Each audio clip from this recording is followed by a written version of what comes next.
Hello friends, welcome to another video of stock market. आज हम discuss करेंगे doctor Reddy's के बारे में। इसने अपने क्वार्टर 4 के रिजल्ट को डिक्लेयर किया है। Result is not that good, इसी कारण स्टॉक आज ऑलमोस्ट 7% नीचे ट्रेड कर रहा है। अगर हम इसका प्रेजेंट प्राइस देखें 4546, 6.6% स्टॉक नीचे ट्रेड कर रहा है। इसका 52 वीक्स हाई है 4989, 52 वीक्स लो 3789, यानी 52 वीक्स हाई और लो के थोड़ा बीच में ये एट दैट मोमेंट खड़ा है। मार्केट कैपिटलाइजेशन ऑलमोस्ट 76,000 करोड़ के आसपास है। प्राइस टू अर्निंग 17 के आसपास है। एंड अगर हम इस पर्टिकुलर स्टॉक के कुछ इंपॉर्टेंट पैरामीटर्स देखें, उसमें सबसे इंपॉर्टेंट आता है फंडामेंटल, जहाँ पे हम देखेंगे इसके रिजल्ट। अगर इस स्टॉक के मार्च क्वार्टर यानी क्वार्टर 4 के रिजल्ट को देखें तो वहाँ पे आप देख सकते हो जो ऑपरेटिंग प्रॉफिट है 1534 करोड़ है वर्सेस 1939 करोड़, यानी सीधे सीधे ऑलमोस्ट 400 करोड़ का डिक्लाइन है, जिसका मेन रीजन है सेल्स में 400 करोड़ का decline. So that is not a very positive thing for this particular stock. हालांकि अगर हम इसके लास्ट 2 क्वार्टर के साथ कंपेयर करें so definitely result is not good, but उससे पहले के क्वार्टर के कंपेयर करें तो रिजल्ट डिसेंट है, क्योंकि लास्ट ईयर सेम क्वार्टर का जो ऑपरेटिंग प्रॉफिट था वहाँ से तो स्टॉक का रिजल्ट अच्छा है। अगर हम इस स्टॉक के प्रॉफिट बिफोर टैक्स के नंबर को देखें 1329 करोड़ है, जो कि प्रीवियस क्वार्टर में 1638 करोड़ था। Net profit 960 crore versus 1244 crore. Instead अगर हम इस क्वार्टर के अदर इनकम को फिगर को देखें वहाँ पे 146 करोड़ है, जो कि प्रीवियस क्वार्टर में 65 करोड़ है, यानी 80 crore almost other income improve है। Instead of that net profit घटा है, यानी नेट प्रॉफिट का जो नंबर है वो बिलो 900 करोड़ है अगर हम इस पर्टिकुलर फिगर को एडजस्ट करें तो। सो डेफिनेटली मार्केट ने इसी चीज़ को पनिश किया है। ऑलमोस्ट 350 करोड़ का डिक्लाइन हम देख सकते हैं in the overall net profit comparing to previous quarter. अगर हम इसके पीयर्स के साथ कंपेयर करें तो डेफिनेटली फार्मास्यूटिकल्स में अभी भी जो टॉप 3 कंपनीज है उसमें सबसे मेरा फेवरेट है सिप्ला, सेकेंड आता है doctor Reddy's and third Sun Pharma, क्योंकि प्रेजेंटली सन फार्मा का परफॉर्मेंस बहुत ही अच्छा है। एक टाइम तक जब Divi's lab one of the favourite हुआ करता था, बट रिसेंटली इसके परफॉर्मेंस में उतना बड़ा सुधार आया नहीं। सो डेफिनेटली अगर आपको एक स्टॉक के साथ जाना है सो डेफिनेटली आपके पोर्टफोलियो में सिप्ला हमेशा होना चाहिए। फार्मास्यूटिकल का सबसे बेस्ट है।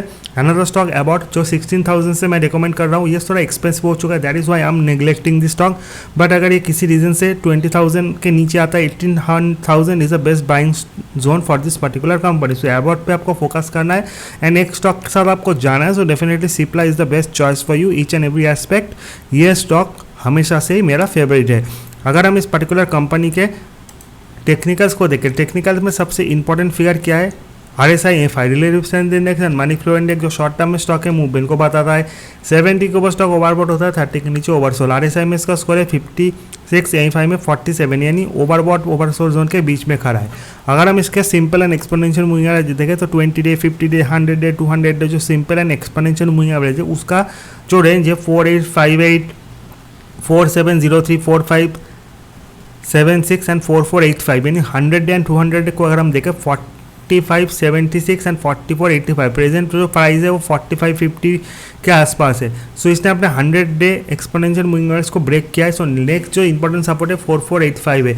अगर ये 4485 या फिर 4500 के साइकोलॉजिकल सपोर्ट को ब्रेक करता है सो यहाँ से स्टॉक और नीचे गिर सकता है। So as a day stop loss 4485 आपका स्टिक स्टॉप लॉस होना चाहिए इन अ क्लोजिंग बेसिस। इसके नीचे जाने के बाद स्टॉक और ढीला हो सकता है, इसके ऊपर आने के बाद थोड़ा कंसोलिडेट करेगा। आई डोंट थिंक सो इस रिजल्ट के बलबूते स्टॉक बहुत जल्दी रिकवर करेगा, या तो यहीं पे कंसोलिडेट करेगा या फिर और ये फिसल सकता है। सो अगर आपको फ्रेश बाई करना है सो डेफिनेटली थोड़ा वेट एंड वॉच कीजिए, क्योंकि यहाँ पे कंसोलिडेट करने का पूरा चांस है। अगर हम स्टॉक का 1 week, 1 month, 3 month, 4, 6 month, 1 year high low देखें सो सबसे इंपॉर्टेंट होता है 1 मंथ एंड 3 मंथ, क्योंकि शॉर्ट टर्म के लिए बहुत ही इंपॉर्टेंट है। As I said 4545 is a 1 month low, so उसी के आसपास स्टॉक है। सो अगर ये स्टॉक 4550 के लेवल को ब्रेक भी करता है सो 4500 एंड 4485 आपका स्टिक स्टॉप लॉस होना चाहिए। एज आई सेड 4485 आपका डे स्टॉप लॉस होना चाहिए। इसके नीचे जाने के बाद ही स्टॉक वीक होगा एंड वहाँ से स्टॉक सीधे 4300 एंड 4175 तक जा सकता है, यानी 43 एंड 4200 तक स्टॉक स्लिप हो सकता है। सो बेस्ट बाइंग जोन तो 4200 है, जहाँ पे आपको स्टॉक को डेफिनेटली लेना है। अगर आपको एवरेजिंग करना आता है तो 4200 and 3800, I don't think so इसके नीचे जाएगा। The best entry level for this particular company. At that moment, no need to do anything. 4200 is the best buying zone and 3800 at that moment consolidate करने से अच्छा है आपका capital आपके पास हो या फिर आप किसी और स्टॉक में शिफ्ट हो जाए और स्टॉक में आप बाई करें. That is all about doctor Reddy's. अगर आप टेक्निकली रेजिस्टेंस एंड सपोर्ट को भी देखें तो ऊपर जो रेजिस्टेंस है 5000 इज अ बिग रेजिस्टेंस जहाँ से जाने का अभी सवाल नहीं होता.